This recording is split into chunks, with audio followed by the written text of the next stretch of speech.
children and puppies adore him. People who love the United States respect him.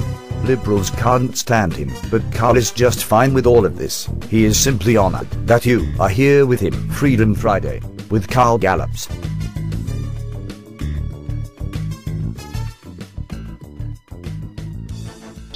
Grace Voto, thank you for joining us from Washington today. God bless you.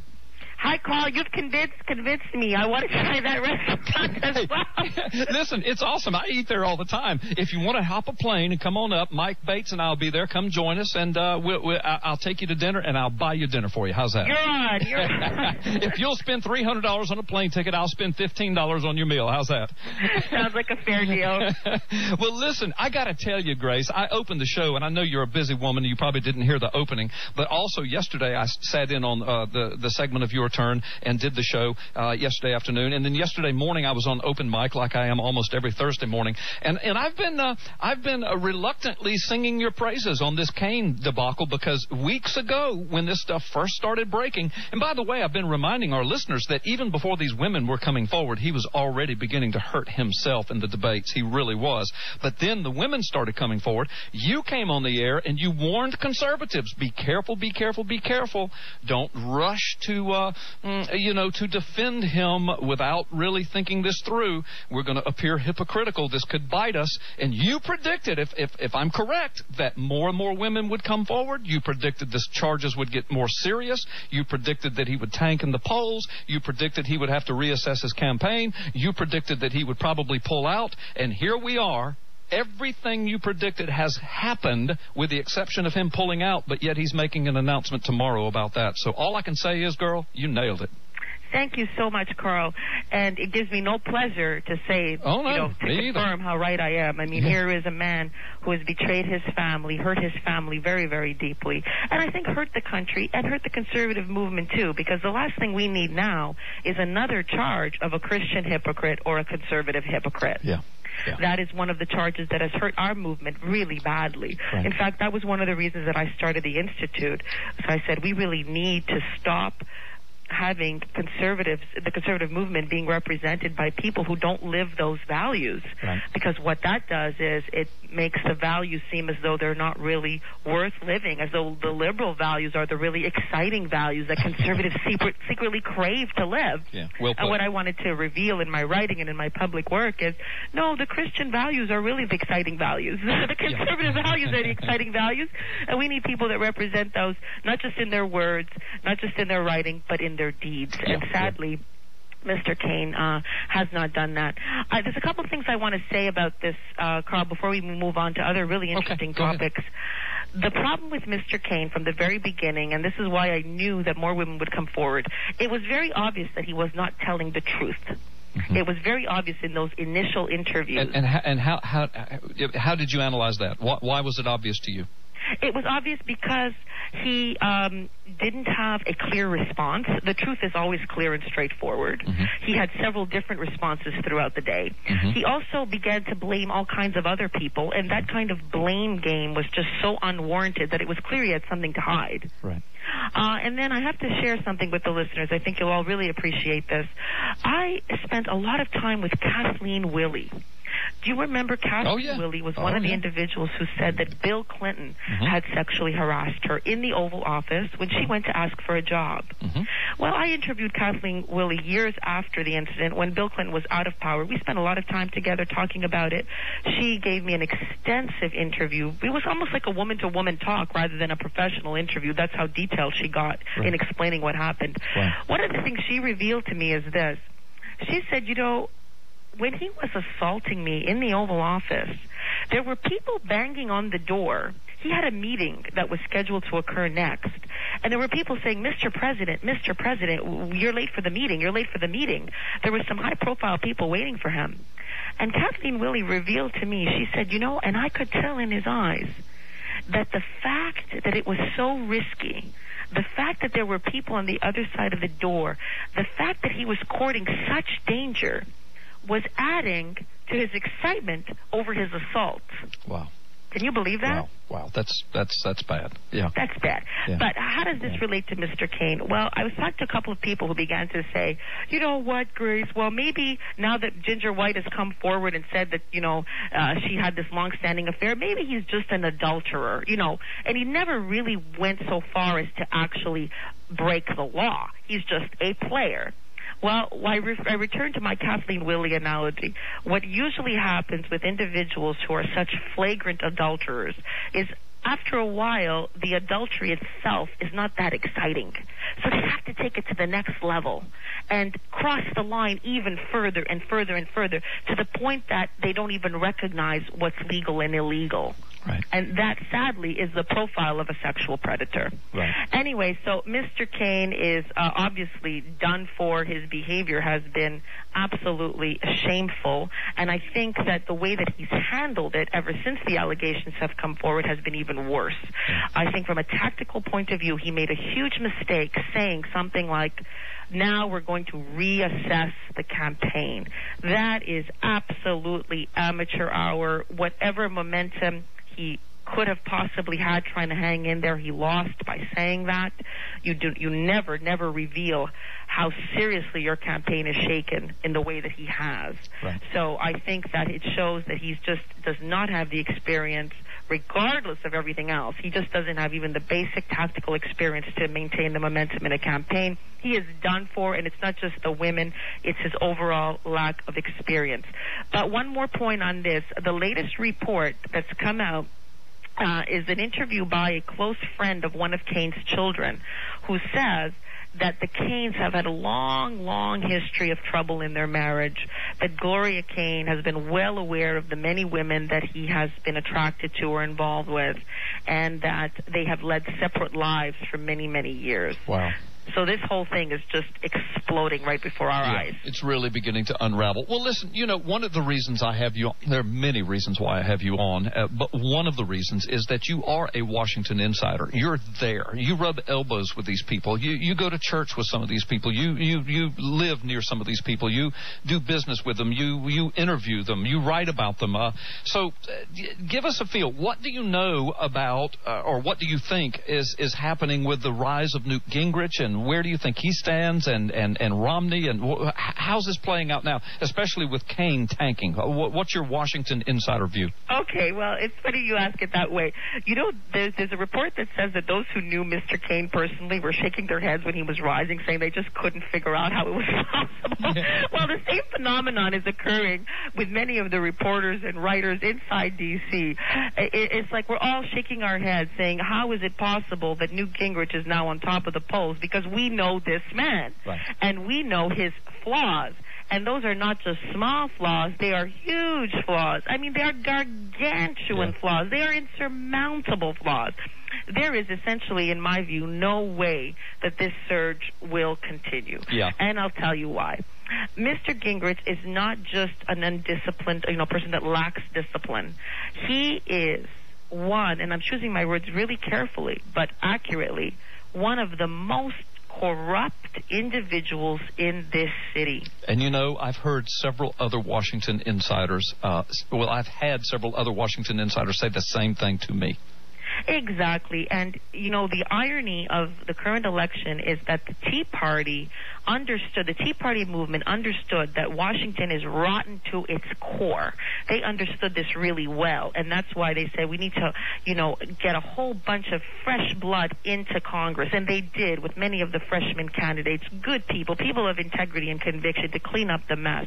Ironically, why on earth are they now launching on to Newt Gingrich? Yeah. He is the rotten apple core in this city. I'll tell you why. Psychologically, I'll tell you why. It's pure panic.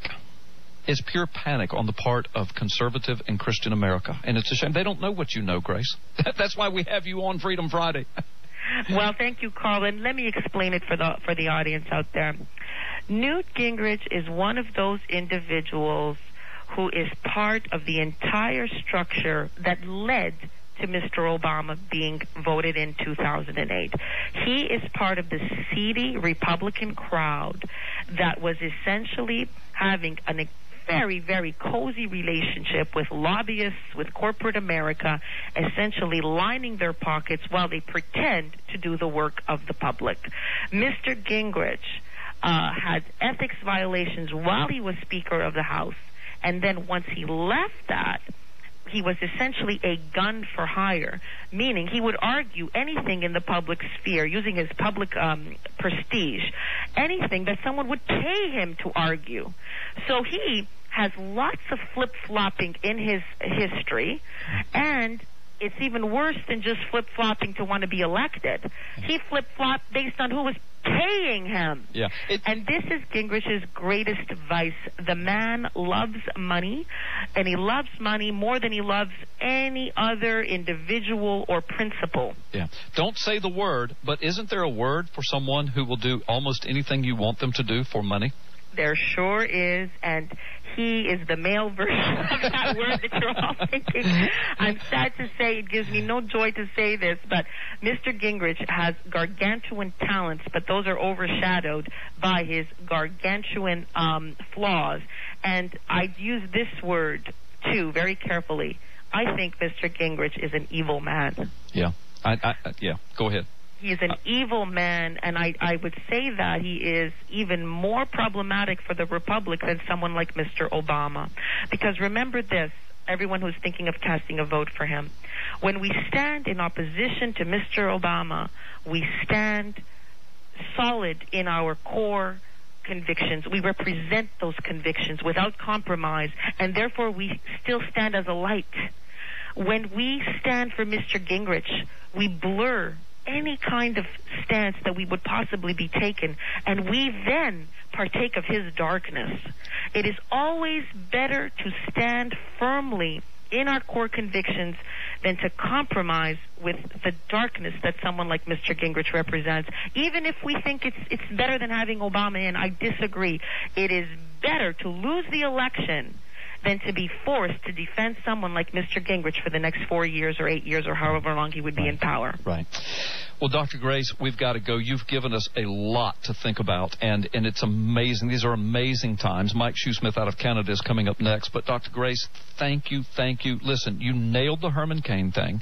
You've now gone out on another limb and given us inside Washington insider information on the Gingrich situation. I know a lot of people didn't like hearing. That doesn't mean they don't like you or me. It's just, people don't like hearing this. And it's again, it goes back to what I said earlier. It's panic.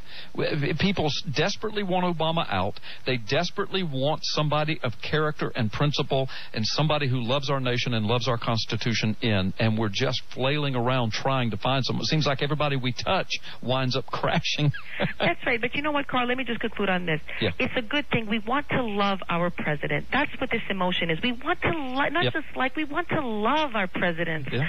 And that's a good emotion. But it shouldn't cloud our judgment of our candidates. And the other refreshing thing is this. Remember, our founding fathers were so wise. That's why there's a House, a Congress, and there consists of a House and a Senate, because even, let's say we have somebody that we elect, like let's say a Mitt Romney, who we think is not conservative enough. That's why we have 3 branches of government, so we can keep him accountable. That's why power is divided in case the person we elect is not exactly what the Republic needs. Yeah. So this is a constant competition of a balance of power, and so that's where the hope comes in. Yep. We do want to love our presidents because we're such a great nation. And you know what? Even if we don't get quite the president that we want, we've got a very, very sound system of government that makes things turn out okay. Well said, Dr. Grace. God bless you. Thank you for appearing on Freedom Friday with Carl Gallups. And folks, you are listening to Freedom Friday. We'll be back right after this break. Live stream on the internet. Carl is not ashamed of the word of God, the Constitution, or the Declaration of Independence. He does not care about political correctness, nor does he depend upon a teleprompter or popularity polls. Carl stands for truth, reason, and common sense. Carl firmly believes that America is God's gift to the world. If any of that interests you, you are at the right place. Freedom Friday on 1330 WEBY. Now, here's Carl Gallups.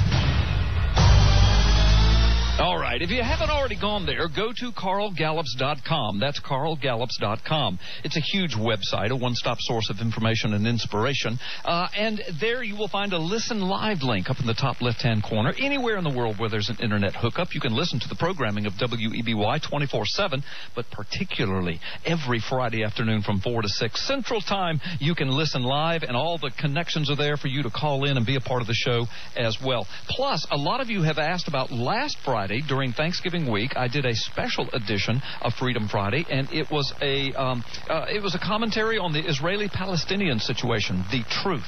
And I have that whole program archived. A lot of you have asked about having it archived, so it is now archived. You may get it, you may listen to it, you can download it, you can burn it to CD, anything you want. It's there for you, and it's the entire 2-hour show. Now, all the commercials and news and all that's edited out, so it's only about an hour and a half, but the entire program is archived. Jeffrey Kuhner out of Washington, D.C. He is a writer for the Washington Times, a prominent radio talk show host, and a much sought-after political commentator from coast to coast on talk radio and around the world. And Jeffrey Kuhner is with us every Friday as our Washington, D.C. correspondent, and he has written a scathing article in the Washington Times today. Jeffrey Kuhner, welcome.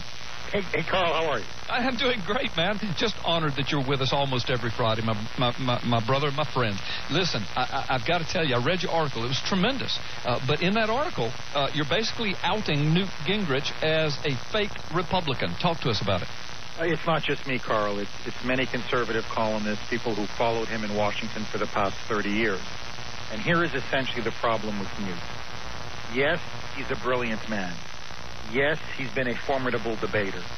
Yes, he will crush Obama in the 2012 debate if they should go toe-to-toe and if Newt wins the GOP nomination. However, Newt has essentially been a man on the make. For the past 30 years, he is a man of Washington. He is an establishment candidate. He is a Washington insider. He has taken advantage of the corrupt system in Washington. He has been as much of a flip-flopper, if not more, than Mitt Romney. Let me give you just several examples. A couple years ago, he cut an ad with Nancy Pelosi saying he's for man-made global warming, he believes it's happening, and we should have massive government intervention. Now he's disowned that.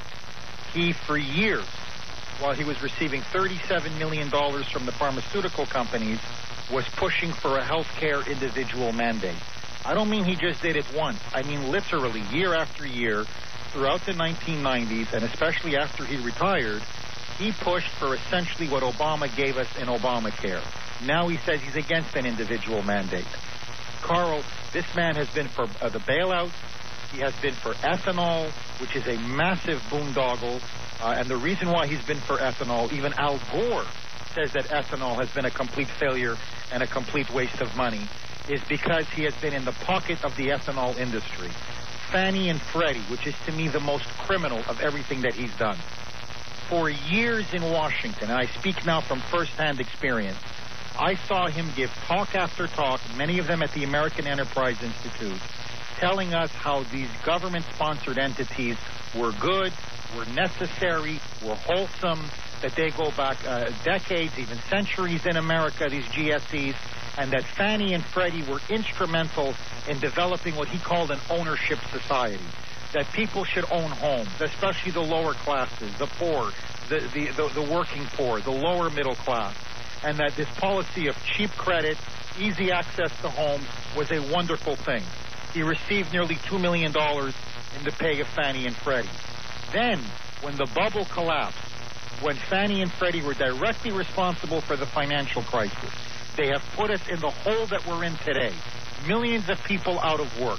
Millions of people who've lost their homes. Millions of people who've lost their savings. Newt knew that he was politically finished.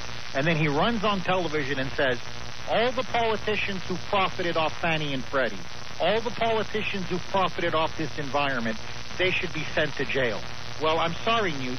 It's not just Chris Dodd and it's not just Barney Frank that were propping up Fannie and Freddie. You were the lead Republican propping up Fannie and Freddie for years, and you were on their pay. So now that he's the front runner, what I'm essentially arguing is this to many Republicans and especially to conservatives. Do not sell your soul Do not abandon your fundamental principles to put this man in the White House. And the reason is this.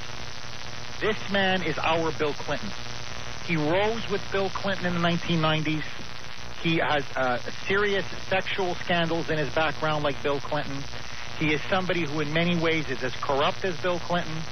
He has no ideological or moral core like Bill Clinton. He has serious character flaws like Bill Clinton. And a Gingrich presidency will mean the destruction of the conservative brand, the destruction of conservative principles. We will have to defend scandal after scandal after scandal. And he will do to the conservative movement what Bill Clinton did to the liberal movement after 8 years in power. He will have essentially denuded it, corrupted it, and destroyed it. Let's not sell our souls to beat Obama. There are many other candidates, almost all of them better than you. Yep, Jeff, that's what your article said. You're absolutely, I mean, it's brilliant analysis. And again, I continually remind my listeners, because the vast bulk of our listeners come from along the Gulf Coast. We reach 4 states, and we have a lot of listeners on the Gulf Coast. Of course, we have listeners from coast to coast, but I continually remind them, you know, guys like you are in Washington. You're a Washington insider, a Washington, D.C. talk radio host. You interview people. You write for the Washington Times. You're in and out and around the White House and rubbing elbows with these guys.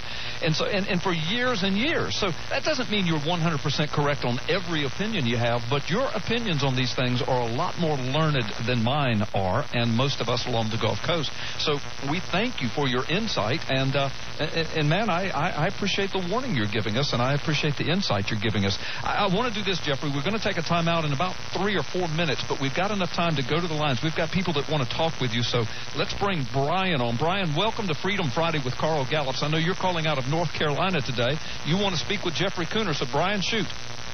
Hey, Jeffrey, I agree with you. I believe that Newt Gingrich is sitting in a basically a Trojan horse, and that he's not who people think he is.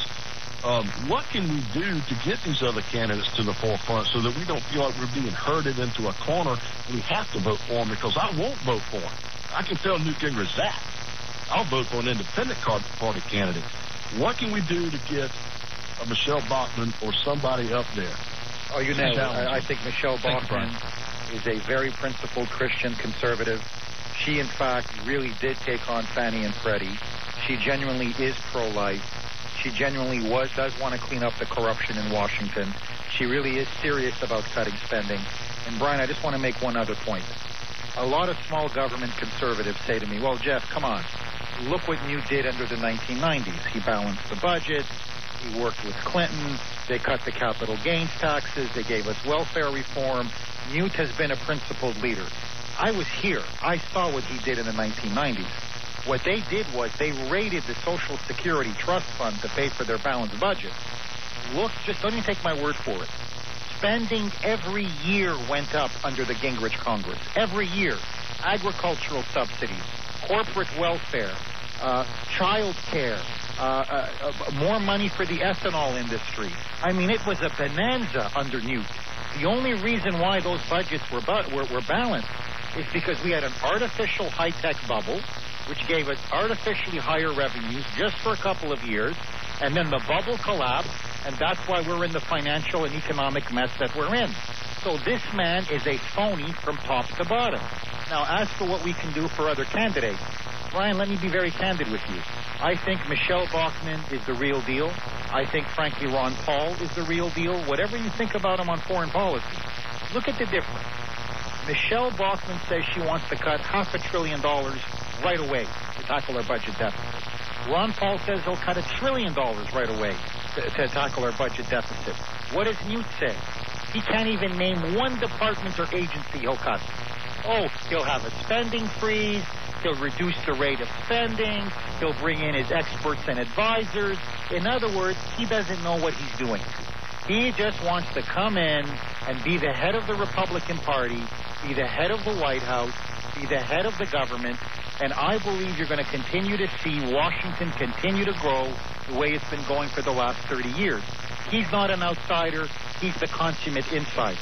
And so what we have to do is we have to support genuine conservatives, and this is why I think the more we expose Newt's background, the more we expose Newt's record, the more we expose who he really is, conservatives can give a fresh look to the Michelle Bachmanns, to the Ron Pauls, to the Rick Santorums, who are genuine, principled conservatives.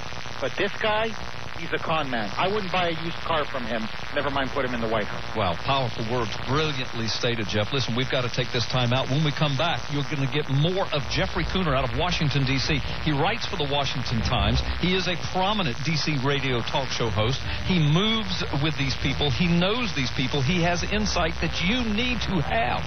When we come back, we'll take more calls, and we've got callers on the line, Jeff. When we come back, we're going to let you speak with them. Folks, you are listening to Freedom Friday with Carl Gallups. We'll be right back after this brief timeout.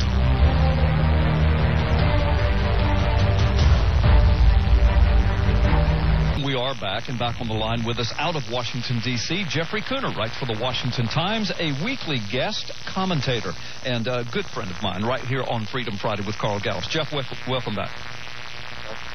Hey, are you there? Yep. Okay, yeah, gotcha. All right, well, welcome back. Listen, I've got to ask you, we had callers on the line, and I guess they weren't patient enough to make it through or they didn't have time. Don't let me say patient enough. They just didn't have time, I guess, to make it through the break. But so much we can talk about. In fact, folks, if you want to call in and talk to Jeffrey Kuhner, 623-1330, area code 850. But, Jeff, let's get back to what we were talking about, Newt. I've got to ask you this. So what's your assessment of his braggadocious attitude today, going on the networks proclaiming that he is going to be the Republican candidate? He basically claims that the numbers are in, they're insurmountable by anyone else, that he is now he's going to be the winner. And I know he wants to put a positive spin, but he sounds a whole lot more than a positive spin. What do you think? You're just getting a taste now of the real Newt, the Newt that I've observed here in D.C. for decades. He is extremely arrogant. This has been his fatal flaw. He's very gifted. He's very intelligent, very smart, has an excellent grasp of policy. But the problem with him is he thinks he's indestructible. And here you have this utter pretentious, condescending, arrogant attitude. We haven't even cast one vote. We're still a month away from having a vote. And he's already proclaimed himself not only the heir apparent, but the winner. This is the contempt that he has for the electorate. It's the contempt that he has for voters. He thinks he's the smartest guy in the room. He thinks he should be president because he is the smartest guy in the room. It's his by some kind of divine right. And this is the problem with Gingrich.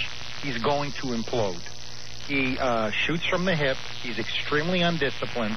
Let me tell you what one very senior, former high-ranking congressman told me. During the Gingrich Revolution, from 94 to 98, he was one of Gingrich's top lieutenants. He told me this on anonymity, so I can't say his name. He said, Jeff, we would have a strategy session every morning. Literally, every morning, for every week of every month of every year. Every morning, Gingrich came out with 20 new ideas. 20.